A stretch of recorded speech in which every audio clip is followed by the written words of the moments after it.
नमस्कार, NI news पर आप सभी का स्वागत है। मैं हूं शिवम। आज की इस वीडियो में हम बात करने वाले हैं कुछ चीज़ों की जिससे भारत और नेपाल के रिश्ते मजबूत होते हैं, और इनमें दो चीज़ें बेहद अहम योगदान दे रही हैं, जिसमें से एक तो है बिजली और दूसरी है शिक्षा। तो अब भारत और नेपाल के बीच में बिजली का कैसे योगदान है, उस पर हम चर्चा करते हैं। नेपाल और भारत सदियों से अपनी दोस्ती के लिए जाने जाते रहे हैं। हाल ही में कई ऐसे विवाद हो गए जिसके कारण नेपाल और भारत के संबंध काफी हद तक खराब हो चुके थे, लेकिन इन संबंधों पर साथ ही साथ सुधार और सही कदम भी उठाए जा रहे हैं। दोनों देशों के बीच रोटी बेटी का रिश्ता रहा है, और बिजली यानी कि इलेक्ट्रिसिटी भी एक ऐसा ही मुद्दा है कि दोनों एक दूसरे की जरूरत समझते हैं और उसे पूरा करने के लिए आगे आते हैं। दोनों देशों के बीच 1971 में बिजली के लेन देन का समझौता हुआ था। वहीं पिछले दिनों में नेपाल ने भारत से बिजली लेने के लिए एनटीपीसी विद्युत व्यापार निगम से समझौता किया है। नेपाल जरूरत होने पर ढोल के बाद मुजफ्फरपुर विद्युत लाइन से बिजली हासिल करेगा, और वो भी काफी उचित दामों में। उल्लेखनीय है, बरसात के दिनों में जब नेपाल के पास ज्यादा बिजली होती है तो नेपाल वो बिजली भारत को दे देता है। यह सरप्लस बिजली पर उत्तर प्रदेश, बिहार और उत्तराखंड जैसे जिले लेते हैं। और इसी फाइनेंशियल ईयर की बात करें तो नेपाल ने करीबन 1 बिलियन की बिजली भारत को ही बेची है। वही जब नेपाल को जरूरत होती है तो भारत हमेशा नेपाल को बिजली देता है। दोनों देश नेपाली मुद्रा में 6 रुपये 18 पैसे प्रति यूनिट की दर से भुगतान करते हैं, और दोनों देश इसी यूनिट पर एक दूसरे से बिजली लेते हैं, यानी कि इसमें कोई ऊंच नीच नहीं। नेपाल विद्युत प्राधिकरण के अनुसार दोनों देशों के बीच 291 मेगावाट बिजली का लेन देन हुआ है।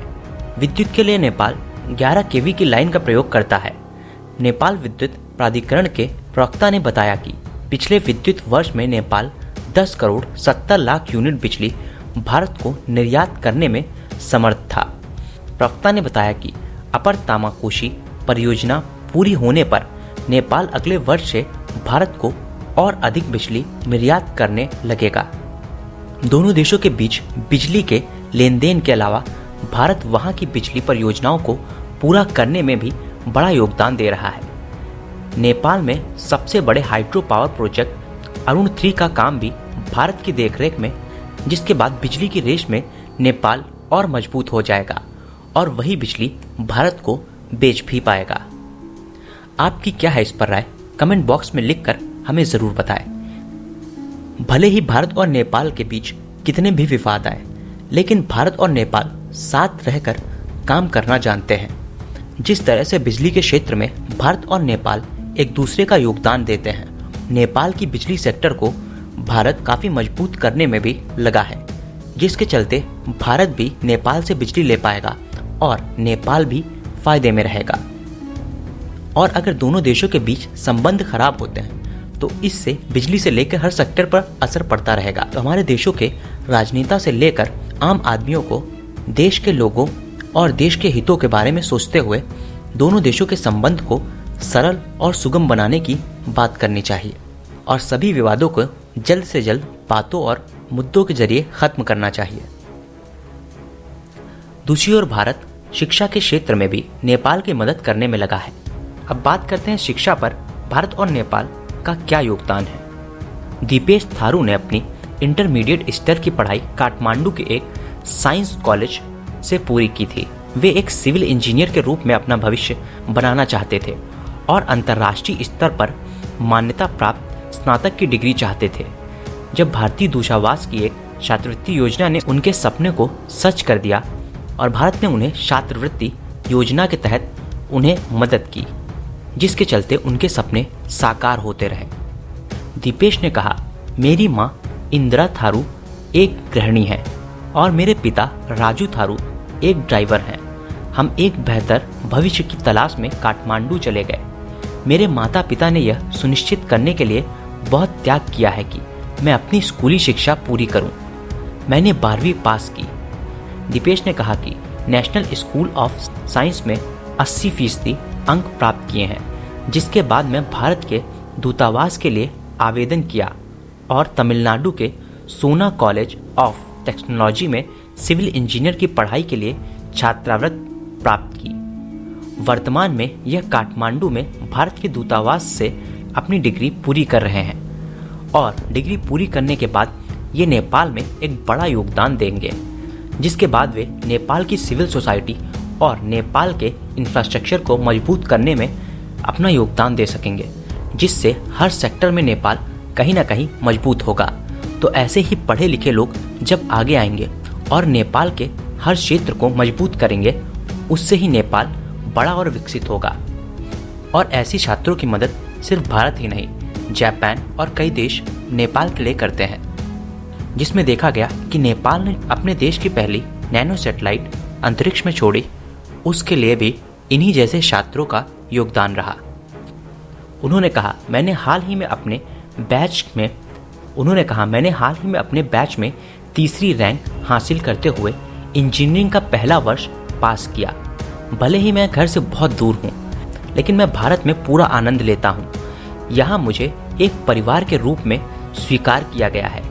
मेरे कॉलेज में कई नेपाली छात्र हैं। उन्होंने कहा कि सभी द साइंस जैसे अवसरों पर मिलते हैं और अपने भारतीय दोस्तों के साथ मनाते हैं। भारत अभी मेरे घर से तो दूर है। मैं सपनों को सच करने के लिए भारत और भारत सरकार के दूतावास को धन्यवाद देता हूँ। सुधा जोशी एक और नेपाली छात्र हैं, जिन्हें भारत में बैचलर ऑफ बिजनेस एडमिनिस्ट्रेशन का अध्ययन करने के लिए गोल्डन जुबली छात्रवृत्ति के लिए चुना गया। जोशी का मानना है कि नेपाली छात्र को प्रतिवर्ष प्रदान की जाने वाली भारतीय दूतावास की छात्रवृत्ति योजना में उन्हें एक शानदार भविष्य बनाने और सपने को प्राप्त करने में मदद की है। कई छात्र कॉलेज की शिक्षा का खर्च उठाने में असमर्थ हैं और उन नेपाली युवकों में टैलेंट कूट कूट कर भरा है।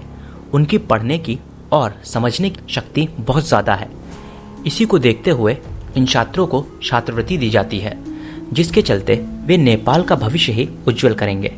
बहुत सारे प्रतिभाशाली छात्र अपनी उच्च शिक्षा शुरू होने से पहले ही अपनी पढ़ाई छोड़ने के लिए मजबूर हो जाते हैं। इसी को ध्यान में रखते हुए ये मदद दी जा रही है। उन्होंने कहा, मैं भारत के समर्थन के लिए दिल से दूतावास को धन्यवाद देती हूँ। मैं वर्तमान में एक सफल व्यवसायिक कार्यकारी आशा के साथ बिजनेस एडमिनिस्ट्रेशन में स्नातक की पढ़ाई कर रही हूँ और हो सकता है कि आगे चलकर ये नेपाल में किसी बड़े बिजनेस में बड़ा योगदान दे, जिसके चलते नेपाल की अर्थव्यवस्था और नेपाल की डेवलपमेंट में इन जैसे छात्रों का हाथ होगा। तो ये कुछ कदम हैं जो कि भारत और नेपाल को एक दूसरे से जोड़ कर रखे हैं।